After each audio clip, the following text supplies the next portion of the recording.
you don't go talk to Ange. Nah. And I just scored, and then I saw the ball boy, and I'm like, he's mine.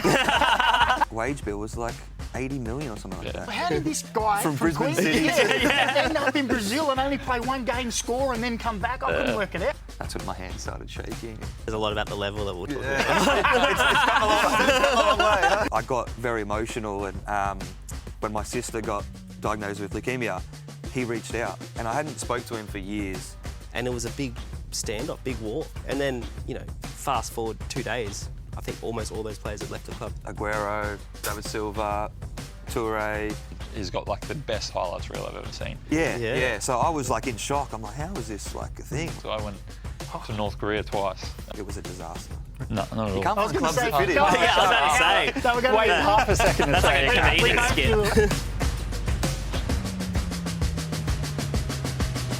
Boys, Bratsy, Harry, great to have you on. Thanks for coming in. Appreciate it. Good to see you, Tommy. I miss you, mate. I know, likewise. Both former teammates of mine, actually, but I want to start on a very positive note. Hole in one yesterday. Can you talk us through what happened there? Avondale Golf Course, hole 4. It was like 162 metres, I think, slightly uphill. I hit a 6-iron and like never left the pin. And I was like, oh, good shot. And then I sort of turned away and I heard the pin, Yep. heard the noise, looked up and couldn't see a ball. So the guy I was playing with was like, I think it's gone in. And I was like, oh, okay. Like went and fixed my divots, got the sand, and he was like, hurry up, let's go. And as we were driving up there, you could just see like half the hole was like collapsed in, and that's when my hands started shaking, and good feeling. Yeah, and then wow. next hole I went double bogey. Yeah, back to normal. Yeah. That wasn't your first one, was it? No, it's my third. Well, so my first one, I was playing by myself. So Oh, everyone's like, so that's a bit everyone's like, sus. doesn't count. Yeah. But there was a guy that was like a single in front of me that I hit the shot, spun back, went in. It was at North Ryde, and I yelled, and he ran up and goes, "Yo, 1-1," and I was like, "Yeah," and he took a photo and all that sort of stuff. Second one was a par 3 course. It was with Joe Lolley and Geordie Courtney Perkins. So the first two were like don't really count, apparently. So according to Buster, he So this is messaged me saying, "Oh, did someone see this one?" But yeah, this was my favourite one, best shot. And Were you part of were you at Sydney FC when that whole Sydney Derby golf thing happened? Do you remember when there was like The West Sydney No. going No, together. you weren't there. I played with them as well though. So that was my first year at Macarthur. Oh, right. And that week that they had the derby, they were playing. And you were there. I was there. So I the was- rivalries are really big. So, yeah, wow. So Yeah, there's three. I was like, Wow. thank God I didn't get mentioned in this. Yeah, well, you might now. Didn't they do all right though? Didn't they score? Yeah, both, I think, Lolley and JCP? Geordie and Joe both scored in that game anyway, and they won it. So But how do you look at that? When people go, oh, it's a derby coming up, they shouldn't be in together doing that kind of stuff. I understand it. I do. I get that side. But it's like anything. I'm good mates with so many people who are in the league. I can literally like be their best mate before the game, and then as soon as we're on the pitch, I want to kick them. Yeah. It's just like a mentality thing. As someone you've kicked many times, I can vouch for that. That's 100% true. Yeah, so I can see the optics of it isn't great, but at the same time, But it's it's like... white, it's that white line thing. Yeah, Yeah. yeah. And people also have a life outside of football, you know? Like, we got mates, we got play golf sort of thing. So I understand why people had a problem with it, but at the same time, it's like you can see it didn't affect their game at all, so... But you said there you've played golf on your own, like on singles. You know, most people go as it's you're getting 4 people together and having a bit of laugh together. Is that something for you that is therapeutic, or takes your mind away from, you know, football all the time? Is that how you sort of see it as well? Yeah, that I did play when I first moved to Sydney FC. I did play a couple of times by myself just because I didn't really know anyone and didn't really have a group of No friends. of golfers. Yeah, I was a loner. So it is therapeutic though, but I'm at a stage now where I'm like, I like competing in golf. Like, I like playing for money or like playing a match against boys. Yeah. So back then I was like, I wasn't great at the game. So it was like, I just used to go and practice. And Have you played against Archie at all? Because Not he's yet, the no. same. Yeah. He's Yeah. turned very serious. Yeah, I know. We've messaged a couple of times. And yeah, in the off-season, I'll hopefully get down there and play against him. But I don't want to play against him as well because I don't want to lose to him because I'll never get the end of it. But- And did you ever play golf with Juan Mata? Yeah, we played a fair bit. Yeah, and he's good? Yeah, he's good. He's Yeah? good. So when the first time we played to like the last time we played, it was probably like 3 months, and he improved like drastically. Yeah, right. But he loves the game, and He what only a guy. started playing when he came here? Or? No, he'd played before. In the yeah. UK, they all love it. Yeah, he played yeah, before. But yeah, he's got a good swing. Are you much of a golfer? No, not at all. You can't I was find going to clubs say, that fit him. go on, Yeah, I was about to say. So we're going Wait half a second to That's say like a it. comedian skit. Imagine you walking in the shop and the guy just going, nah, turn around. It's like Peter Crouch playing. I There's don't all think those my videos back of has that. that twist in it at all. What do you do in your spare time then? I don't know, paint and Do you? no. Actually? Big handyman. Really? Big handyman. Yeah, if you need anything done, What, Alex Grant roofs? last whatever, week. ceilings. Yeah, exactly. Your specialty. Yeah. Alex Grant last week was said Bunnings was his favourite shop. So you You got that in common, maybe? I've got a Power Pass trade account, so if he needs anything, Oh, nice. hook him up. No, How's that honestly, work? You get points or discounts? Discount. Yeah. but you 5, must. 10% off. What do you do in your spare time? Well, my missus is in Melbourne, so like a lot of my days off, I'll be flying there if we get like a day or two in a row. Oh yeah. Because she works there, so I spend a lot of time there. But other than that, I don't know. I don't play golf. Yeah, I'm not fair. good enough. He lives in Fairfield, man. Yeah, true. Yeah. Yeah. So, back to football for a little bit. What have you guys kind of made of your season so far? In terms of obviously managing the ACL2 and the A League. Obviously that's ended now, but probably been a little bit inconsistent, you would say. But both had some good periods personally. So, what would you kind of assess it so far? Yeah, I guess you're right. It's kind of the whole league's been a bit inconsistent, but we've been one of those teams that at our peak have been really good, and then we've had drops in form, and that's why we've kind of sat around that 6th to 7th spot, which is the most. I didn't mean to do that. Yeah, you did. I didn't. No. Which is probably the most frustrating thing because I've seen what we can do at our best, and it hasn't been every week. Because if it was, we'd be right up there with the Jets and Auckland. So probably frustrating is the one word I'd put to it. And on a personal level, because I was spoken to Mac about this earlier today, you have scored so many goals this season, and then the next week you've been on the bench.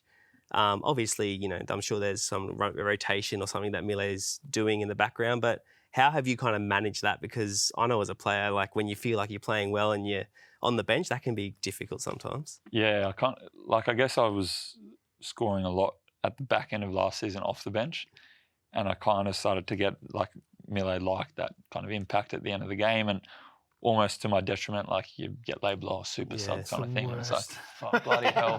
Yeah. Like I'd rather stop performing off the bench and then start. Every player wants to start, but I guess when the team's doing well at the time, it can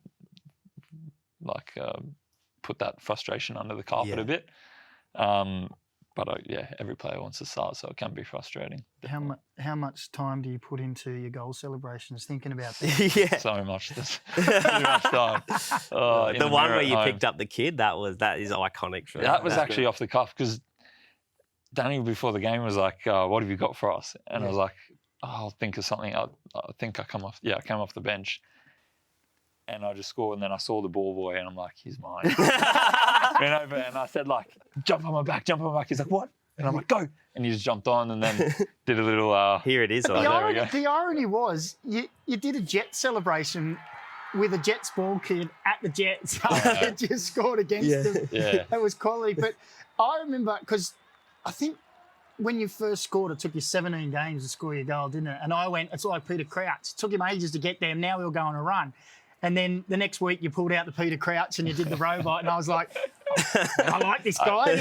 This is my cut of my jib. No, I heard you. I think maybe it was like the week or two before. I think when I scored against the Jets at home, my first goal for Macarthur, you said like it took you the same as Peter Crouch. I'm like, if you think that's like Peter Crouch, wait till you do the robot. So no, it's a bit of fun. Look at the bonnet as well. Yeah, I've shaved it off. I should go back to it. It took me that long to grow it, and No, it's better with it. That was some game, by the way. Probably the game of the season so far, you got to say. Yeah. It was entertaining. So, obviously, both of you, I'm assuming you're both there. You've done a bit of ACL2 travel. Did I see you went to the Great Wall of China? Is that what happened?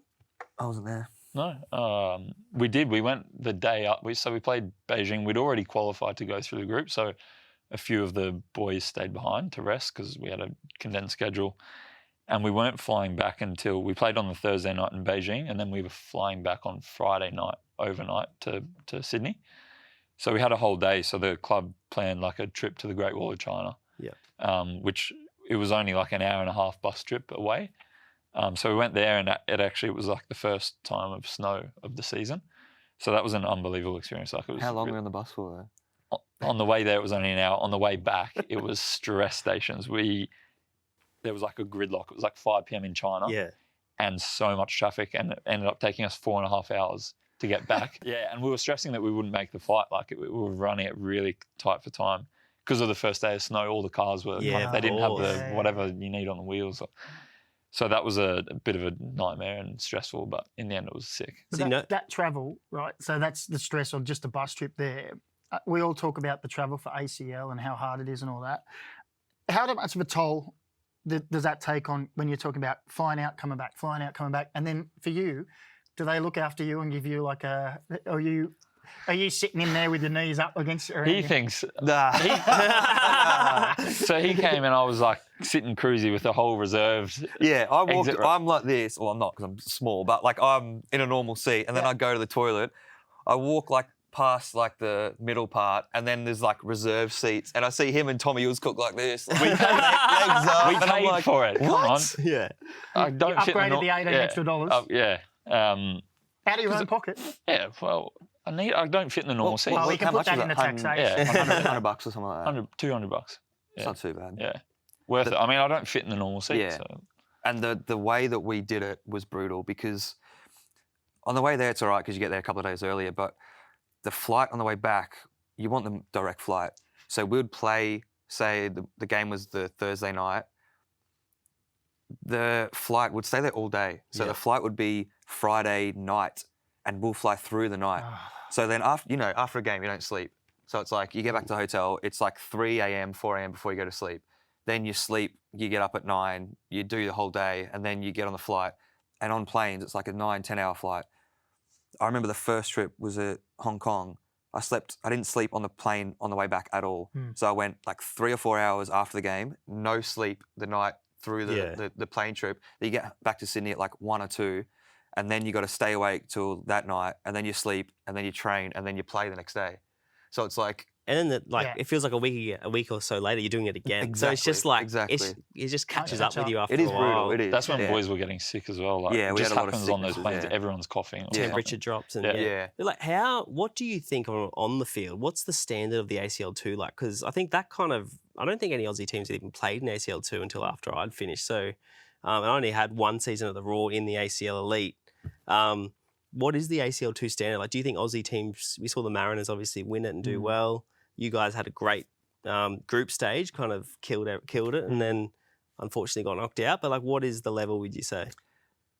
I think it's decent. Yeah. Like, even the not great teams, all their foreigners, they pay big money, so they always get good foreigners. They always get Brazilians, like he's Brazilian. So all the foreigners are decent anyway, but the level of locals is definitely getting better. Yeah, like right. It is come a long way. So they were all pretty hard games. Yeah, and then you throw in conditions and... they've changed the rules. It used to be, like when I was in Hong Kong, we could only have 4 foreigners in that competition. And now they've changed the rules that you can have as many as you have in your team, basically. Oh, right. So when we played the Hong Kong team, only the goalkeeper and one midfielder, the captain was local from Hong Kong. Right. The rest were Brazilian, so... And that's what I think a lot of Australian followers don't understand that. Like, I know last year, Sydney FC, they got beat by Lion City Sailors and everyone was like, oh, that's a disgrace. They should have got beat.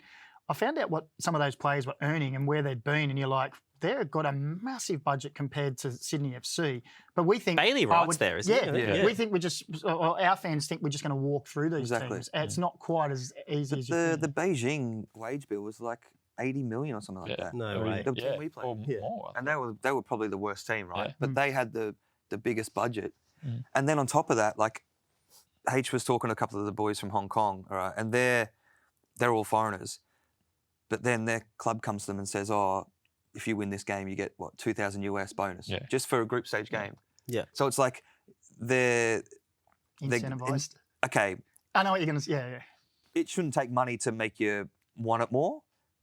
But of course it's going to help. Like, I don't know. Yeah. I'm only talking for myself. Like, I'm going to play hard no matter what. I don't want to lose. us H, I don't like losing Sheva in a warm-up Yeah, at of training. course. So it's like, We're all the it's not same. going to change the way I play. But for a lot of people, it is like motivation. Yeah. And it gets talked about as well in the group. It's like it filters through the group where you're like, okay, boys, we got a bonus on this game.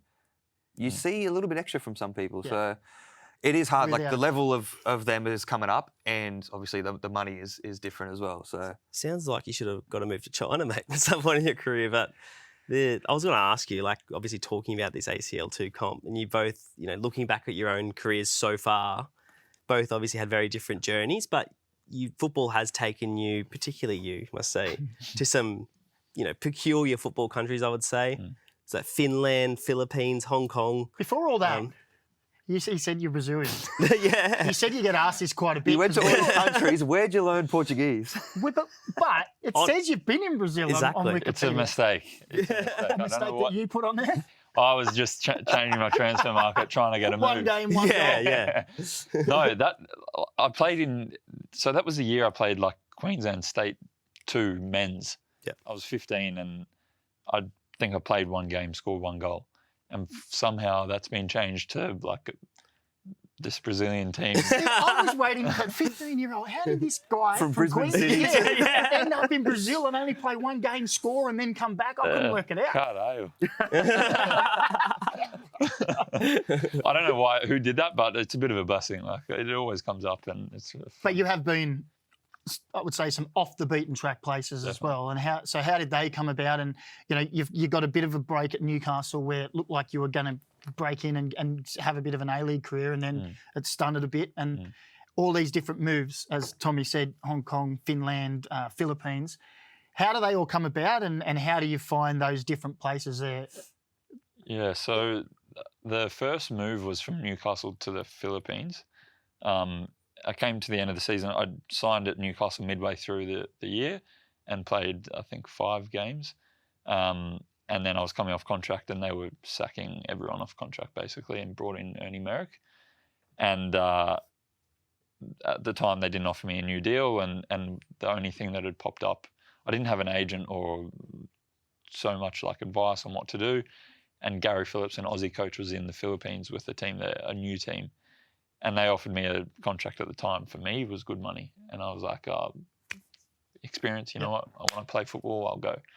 So I went and did well there for one season. Then I went to Hong Kong from the Philippines, and that came about. I was, the club in Hong Kong were looking at footage of another Asian striker, because you could have one Asian player and 4 from anywhere. Yeah. And they saw me in that video and then called me instead, and I got a move there, played in the AFC Cup. And that's where I got my... Golden boot in the AFC Cup, by the way, when I was Where? at Hong Kong. There you go. Wow. And from that's when I That got... says a lot about the level that we're talking Yeah. about. It's come a long way, huh? Back then we were playing Mongolia and Very, Taiwan. very hard games they were. So that gave me my taste of overseas kind of football and whatnot. And I came back after that, and then I'd already experienced it, so I kind of was, adapted to that already. So it motivated me to go back. I got a funny story. What year did you come to and train at Sydney FC? Oh, that was That was after Hong Kong, when the riots had just started. 2018, 19? So 2019, yeah. H, it might have been my first year there. H came and trained for 2 weeks at Sydney FC, and it was like his last day. And Bimby was like to Kingy and Van der Sar, Oh, that's right. boys, just like we did normal training sort of thing, Yeah. and they're like, all right, boys, I just want you to whip a few balls in for H. I want to see him in the air. Do something I can do that's good, Yeah. Not Sheva, like, Yeah. by that stage they're going, who is this guy? And Like, that was the year where we had a very good team. We played very good football.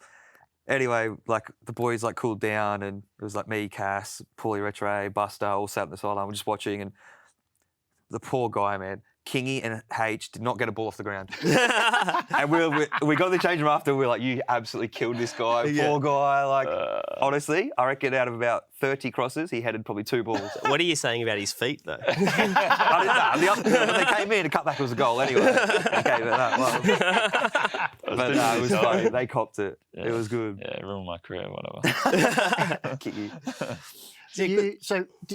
When we go back, when you had that chance in 2017 at the Jets, and then you're going overseas, do you think that sort of the way you play is more old style, classic number 9? Do you think that had a detriment on you, that it was going to this more mobile, faster action game, and it's taken you a little while maybe to people to see that you can bring it worth because they were steering away from it that time? Yeah, it kind of was actually at that time. They were going more like false 9s, more mobility up front.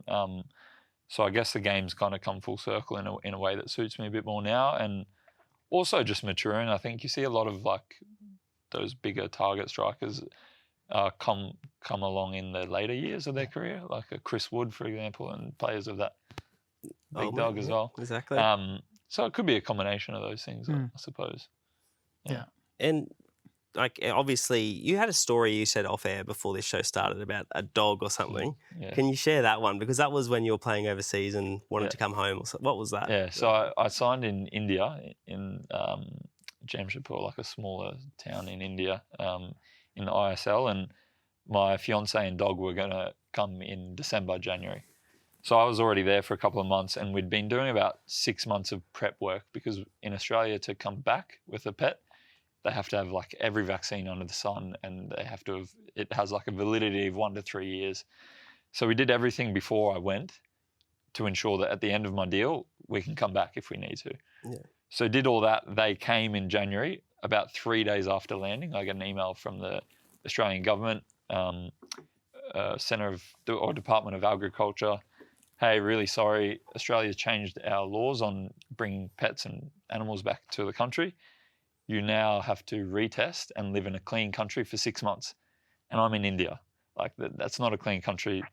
So at the time, to be able to get back into Australia, I had to redo all the tests and live in a cleaner country for 6 months. So this was in like January, and my contract was going to come up in May, I think.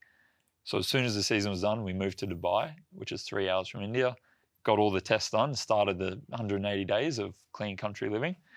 And then my 2 offers at the time were Finland or Malaysia. Malaysia's not clean, and Finland is. So I had to sign in Finland. Malaysia was a lot more money. What a guy. What a guy. So signed in Finland mid-season there, and lived there for 6 months before sending the dog home. Wow. And that was a wage cut from the other one, yeah? A big wage cut. Well, I know what I'm I'll doing. never let Nina down. I know. A few of the boys on my team from northeast India, they've eaten dog before. Wow. So up there, so I was nudging them at the table. Like, Wow. Got dinner for you. Save me a bit of cash, but no, it was all worth it in the end. It was a great experience in Finland. Go on. What was No, that to be like? honest, it was good. Like I'd signed there. Do you remember Alex Coco from Newcastle Jets? Yeah, name's familiar, He's yeah. a striker. He played with me in 2017. Alex Coco? Alexander Coco is a Finnish striker. Yeah, I know. Yeah. He played at Newcastle. He didn't do too well, but he was the one who put me in contact with his club. And they weren't doing well at the time. They were battling relegation. So they wanted to bring me in mid-season, and they were offering decent money for Finland. So I was like, look, I can go there, play in a different country that I've never been to, cool experience, sort my dog out, send him home, and that'll be that. So I ended up going there, and then we did like extremely well. We were unbeaten for 17 games. So I didn't lose a game while I was there, and we ended up finishing third, I think, qualifying for Europa Conference.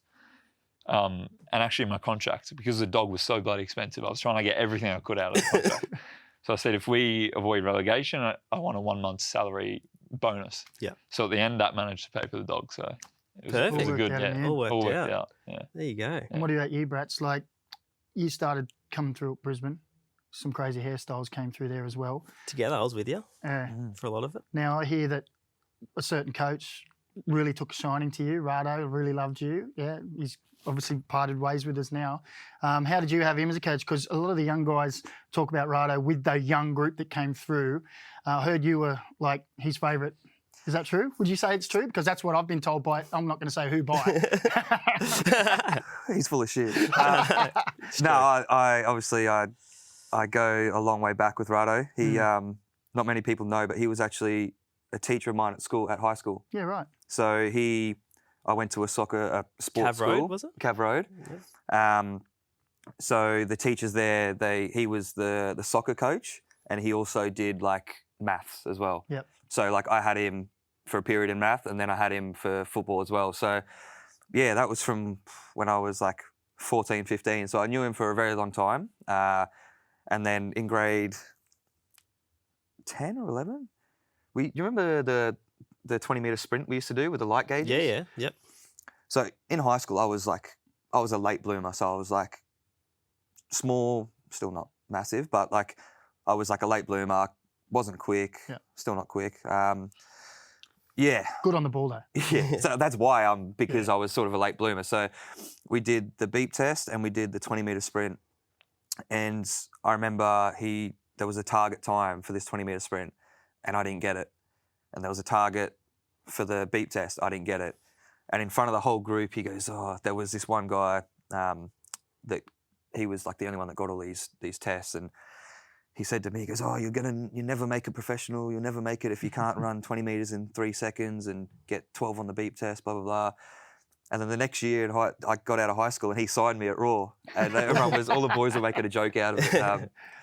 But yeah, my grade 12, I was with him and he was also doing the youth team at Raw as well at the time. So yeah, he pretty much gave me my chance, even though the youth team wasn't like the first professional contract, but he was there, got me in the door. But he saw through the small kid who couldn't keep up with the others. He's got something. Exactly. And I think you see that a lot these days, that the small kid gets pushed to the side and they fall through the cracks when you really should be saying, yeah, well, give them a couple of years to catch up. I see it time and time again. And imagine if he just said, oh, you're too small, we would have missed out on having you. Yeah. And I remember what he used to say to me, because obviously we'd play together, you know, in the youth league and stuff, a lot of games. And he'd be like, you've seen Bratsy play. When he gets the ball, just start running.